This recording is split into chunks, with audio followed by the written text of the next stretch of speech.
How to factory reset your Samsung Smart TV new models, step by step. Step 1.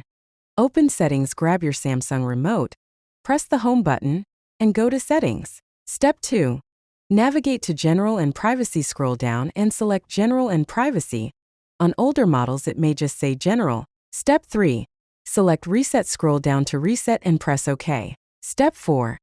Enter PIN, enter your TV PIN. If you never set one, the default is 0000. Step 5.